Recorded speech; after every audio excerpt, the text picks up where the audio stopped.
The boy just wanted to buy a bracelet for his sister. He had the money. He knew exactly what he wanted. But less than 10 minutes after stepping into the store, he was accused, surrounded by police, and looked at like a criminal. All because he was a black kid wearing a hoodie. If his mother hadn't arrived in time, if there hadn't been a security camera, who would have believed he was innocent? This is not just a story about a silver bracelet. It's about dignity, about survival, and about what happens when a mother refuses to let her son become the next victim. Malik Thompson only meant to do one simple thing: walk into a jewelry store and buy a silver bracelet for his little sister's 10th birthday. He had spent 3 months working part-time, saving every tip he earned from the Brew and Bean Cafe. No handouts, no loans, no trouble. Just a teenager with a straight back, money he earned himself, and a heart full of love for his sister. But in under 10 minutes, he was frozen in place inside Rosemont Fine Jewelry. In front of him, a white sales associate was shouting, "That's him! He tried to steal the bracelet!" And behind him, the sound of sirens is getting louder. Malik's hand clenched at his side. Sweat dampened the back of his shirt. He didn't understand what was happening. Or maybe he understood all too well. Because this wasn't the first time he'd been looked at like a threat. Wasn't the first time someone questioned him just for existing. Yes, he wore a hoodie, but it was unzipped, revealing a clean white polo underneath. He wasn't hiding. He wasn't yelling. He didn't run. He just stood there, holding a paper envelope full of hard-earned cash, the kind that represented kindness, the meaning of brotherhood, and watched it all twist into something ugly in mere seconds. As the police sirens bounced off the glass windows, as customers' eyes shifted from curious to suspicious, one question rang in Malik's head. Not, why me? But, in this so-called civilized America, what must a black boy do? To simply be seen as human. Maplewood was the kind of town you'd see on a postcard. Tree-lined streets shaded by towering maples, white wooden houses nestled behind neatly trimmed lawns, charming little shops with carved wooden signs where the clerk knows every regular by name. A town where people smile, nod, and exchange morning greetings like a sacred ritual. The people here believed they lived in a model community. No violence, no chaos, no discrimination. And on a Saturday morning like today, the scene really was peaceful. Children rode bikes around the park. Parents lined up at the farmer's market picking up apple pies and small batch coffee. A group of teens played soccer behind the church. From a distance, the church bells rang softly in rhythm. No one was in a rush. No one suspected anything could go wrong. But Maplewood wasn't perfect. The cracks here were just better hidden. Prejudice wasn't named. It passed silently, through glances, pauses, and a kind of polite coldness. Here, a black boy could grow up without being attacked, but also never truly be embraced. Malik knew that. He'd grown up in Maplewood.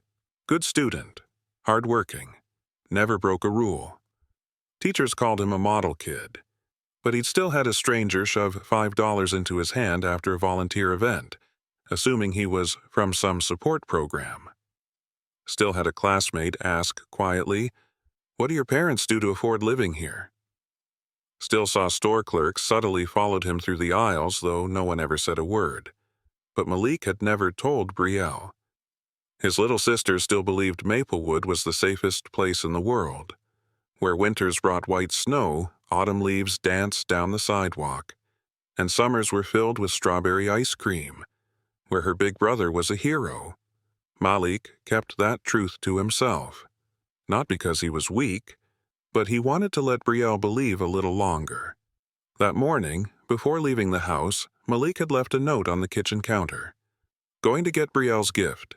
Be back before dinner. He had no idea. Just hours later, Maplewood would witness something it always thought itself immune to. A black boy being treated like a suspect. simply for stepping into a place others didn't believe he belonged. No one laid a hand on Malik, but their eyes, cut like knives. A woman in a beige coat clutched her purse tightly. An old man adjusted his glasses, shook his head slowly. A little boy gripped his mother's hand and whispered, "Mom, what's happening?" And the mother said nothing. She just pulled her son away. Malik stood there, in the bright jewelry store beneath sparkling chandeliers and rows of glass cases filled with glittering treasures. But the way they looked at him was darker than anything in the room. Cheryl Hastings, the saleswoman, was no longer cold. She was boiling over, dramatic, hands trembling with rehearsed outrage. "He tried to hide the bracelet. I saw it. He was going to just brush it off like nothing happened. I called the police. They're on their way." Her voice was shrill, high-pitched, loud enough that no one in the store could ignore her, even though no one truly knew what had happened, even though the bracelet had simply fallen, slipping to the floor and landing beneath the display counter like an unanswered question. No one bothered to check.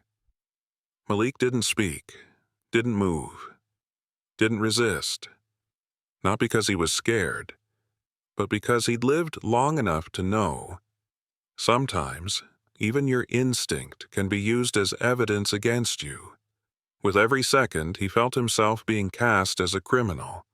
No need for a trial, just a face they'd been waiting to match to a story they already believed. A conclusion they had drawn the moment he walked through the door. Don't move when they arrive. Don't look them in the eyes if they shout. Don't reach into your pocket, not even for your phone. His mother's words echoed in his mind, a silent litany for survival passed down through generations. Malik took a breath. Slow, controlled. He looked down at his hands. Empty, trembling. He hadn't done anything wrong, but the feeling of being treated like he had made his stomach twist in knots. Sirens wailed in the distance, growing louder, closer. Customers in the store began to murmur. One turned away, pretending to browse necklaces. Another pulled out their phone, not to call, not to record, just tapping aimlessly to avoid making eye contact. Cheryl, meanwhile, continued playing the perfect victim. "He's still here. I'm not letting this go. He's acting like I made it all up."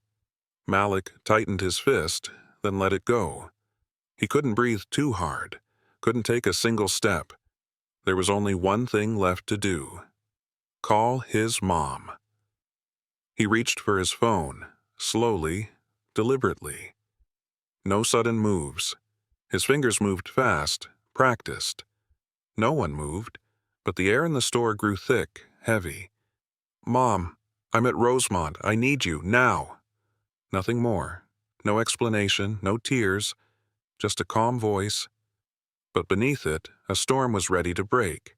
He hung up, put the phone away, stood still, back straight, eyes locked on Cheryl, who now looked at him like he was the last threat left in a perfectly sanitized world. And in Malik's mind, one thought repeated itself over and over. How do I help my little sister grow up in a world where her brother doesn't have to learn how to stay still just to survive? The glass doors of Rosemont Fine Jewelry burst open. 2 officers stepped in, followed by a gust of cold wind. One was tall, broad-shouldered, with speckled gray hair. Officer Greg Mallory. The other was younger, sharp-featured, nameplate reading Sean Ellis. They scanned the store, and in a single breath, their eyes landed on Malik. No questions, no verification. Bias had already paved the path. "You," Mallory said, his voice low but unmistakably firm. "Stay where you are. Hands in front of you." Malik said nothing. Didn't move. Just glanced down at his hands. Still empty. "I didn't do anything," he said, voice hoarse but steady. "I said hands out front." Mallory barked louder now, one hand already on his cuffs. Ellis shifted to the right, beginning to circle behind him. Cheryl Hastings stood tight against the counter, her face smug. "I told you. He was snooping from the start, trying to slip the bracelet into his pocket. I caught him red-handed. Now he's going to get what's coming." No one in the store said a word, but they all watched. And in every one of those eyes, not a single one was on Malik's side. "Stand still and cooperate. It'll go easier for you," Mallory said. "If not—" He didn't have to finish. Malik understood. He could feel the pressure rising like a storm behind his neck. Every second passed like he was standing on a cliff's edge. One wrong move, and everything would collapse. "Call my mom," Malik said, lifting his head for the first time, locking eyes with Officer Mallory. "She's on her way." Mallory raised a brow, half smirk, half scoff. "Your mom, huh? Let me guess, a lawyer? Some activist?" "Captain Renee Thompson," Malik replied calmly. "Connecticut State Police." Both Mallory and Ellis froze for a beat. Cheryl burst out laughing. "Oh, come on. Who are you trying to scare? That cop's kid story's been done. You got proof of that?" And then the doors swung open again. Heels clacked with purpose against the polished floor. A woman stepped inside. Tall, composed, her navy blue suit pressed to a line, her posture unshakable. She raised a badge high in the air. Her voice wasn't loud, but it rang through the store like a church bell. "I'm Captain Renee Thompson, lead investigator for the Connecticut State Police. And the boy you're surrounding is my son." The entire store froze. Mallory let go of the handcuffs. Ellis stepped back instantly, head dipping in a silent nod. Cheryl stood paralyzed. All eyes shifted, no longer fixed on Malik. Now every gaze locked onto the woman moving forward, one deliberate step at a time, her eyes sharp as forged steel. "I hope," she said without raising her voice, "you two have an extremely sound reason for aiming cuffs at my son without checking the cameras or questioning a single witness." Mallory swallowed hard. Ellis looked at the floor. Cheryl opened her mouth, but only managed a faint, incoherent sound. "He dropped the bracelet. I thought he... I saw him pick it up. I just assumed..." "You assumed," Renee cut in, gaze cutting deep. "And because you assumed, my son was almost arrested?" Silence blanketed the room. Malik stood still, breathing deeply. He said nothing. He didn't need to. For the first time in his life, every word he had longed to speak was being spoken by someone else. Renee stood tall, eyes still locked on Officer Mallory. "I'll ask again. What evidence did either of you have when you tried to detain my son?" Mallory tried to keep his composure, but his hand still hovered near his holster, as if he'd forgotten to pull it away. His voice was gravelly, uncertain. "We received a call from the employee here about an active theft. The description matched. We followed protocol." "No," Renee interrupted. "Proper protocol means assessing the scene before reaching for the cuffs." Ellis held his breath behind her. He knew. He had hesitated, but he hadn't spoken up. Now he just stared at the floor, as silent as the rest of the store. Renee turned to Cheryl. "And you, can you point to the exact moment my son stole that bracelet? Rosemont's security cameras still functioning?" Cheryl stiffened. Her face drained of color, her mouth opened, then closed. I saw him bend down, and I assumed..." "Assumed?" Renee tilted her head. "Assumed enough to dial 911? Assumed enough to call a teenage boy a threat? Assumed enough to nearly have him cuffed?" Her voice didn't rise, but each word was sliced with the weight of sharpened steel. No one in the store said a word. A store employee, the manager, finally emerged from the back. Visibly shaken, he stammered, "The camera, it's still recording. I can pull the footage." "Good," Renee replied. "Play it. Right here." They wheeled out a small screen behind the counter. Everyone gathered. No jostling, no chatter, as if surrounding an unnamed courtroom. The footage rolled. Malik walked in, pointed at the bracelet. Cheryl hesitated, then retrieved it. Malik opened his envelope, handed over the money. He lifted the bracelet. It slipped. Fell. That was all. No pocketing. No fleeing. No trace of intent. Just a boy trying to buy a gift for his little sister, and dropping it by accident. A middle-aged woman in the store let out a quiet breath. A man stepped back, saying nothing. Ellis bit his lip. Mallory tightened his grip on his duty belt. And Cheryl could barely stay on her feet.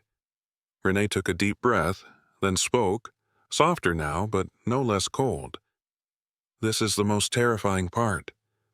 My son could have been arrested because of your gaze. Not because of his actions, not because of evidence, but because you looked at him and imagined the worst." Cheryl's lips quivered. I didn't mean to. I just got nervous." "Nervous?" Renee cut in. "And what about my son?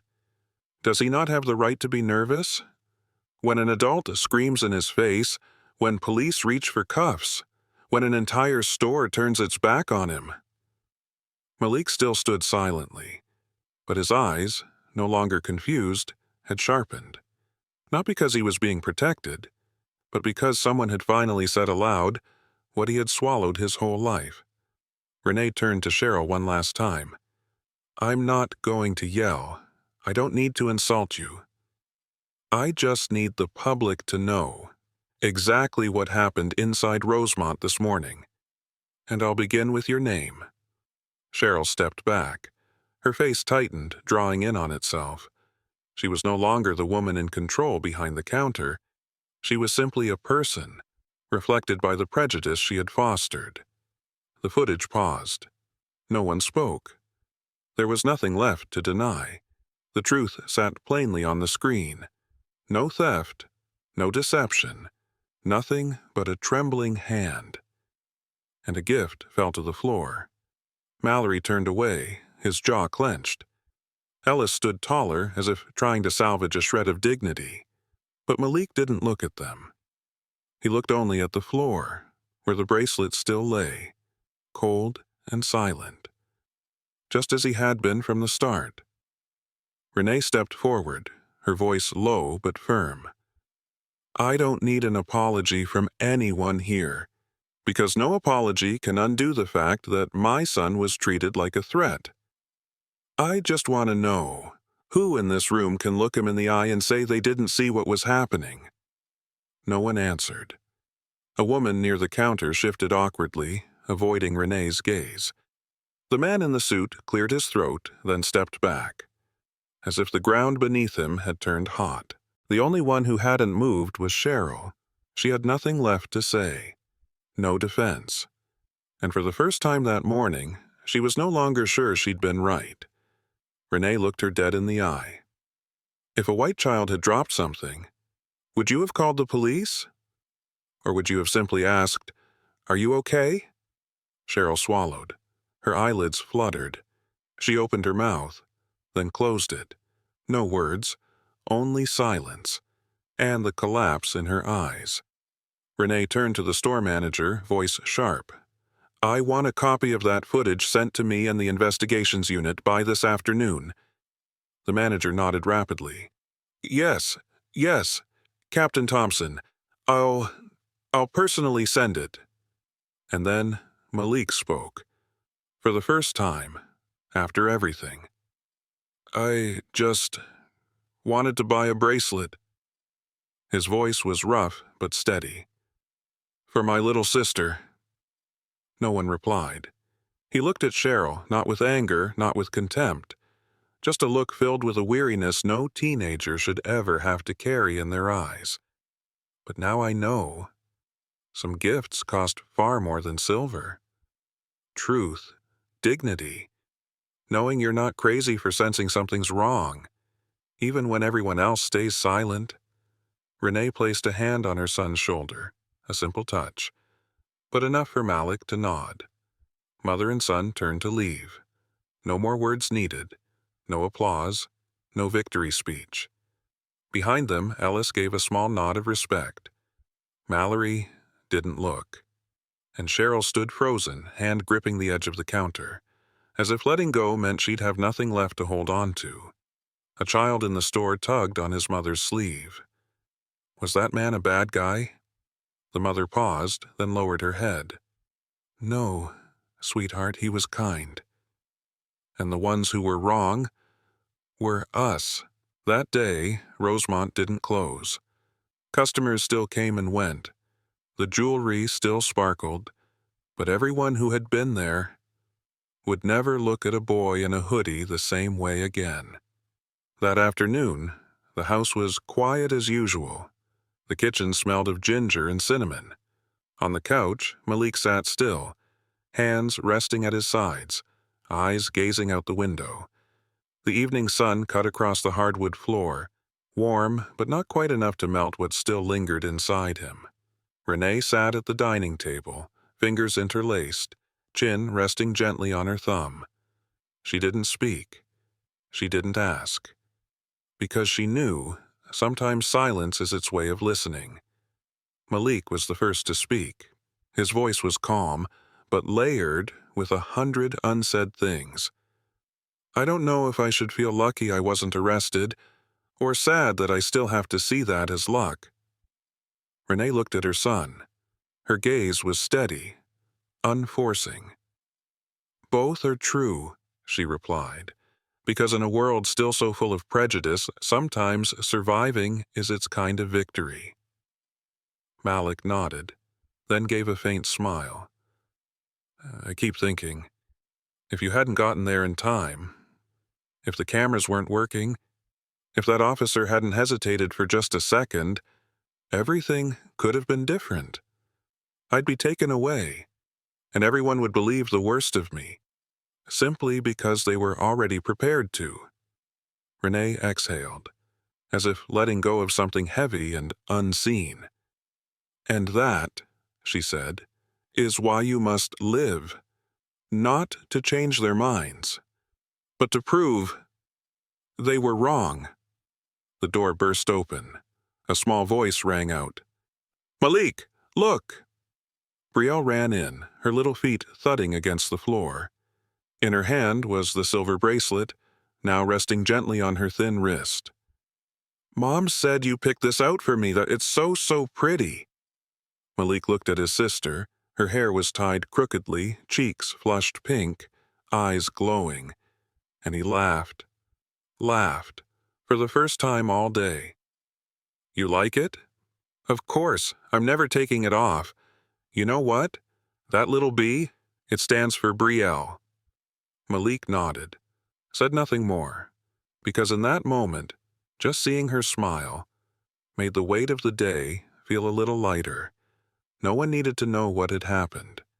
No one needed to hear about accusing eyes, or the woman who turned a bracelet into an accusation, or a store that looked elegant, but hid so much fear. Malik turned to his mother. I don't think things will change overnight. No, Renee said, but today you didn't lower your head, and that's how change begins. Outside, the sky faded into night, and Maplewood returned to its quiet ways. But inside that little house, something had shifted, something quiet but unshakable. A black child was finally seen. And this time, the truth wasn't buried.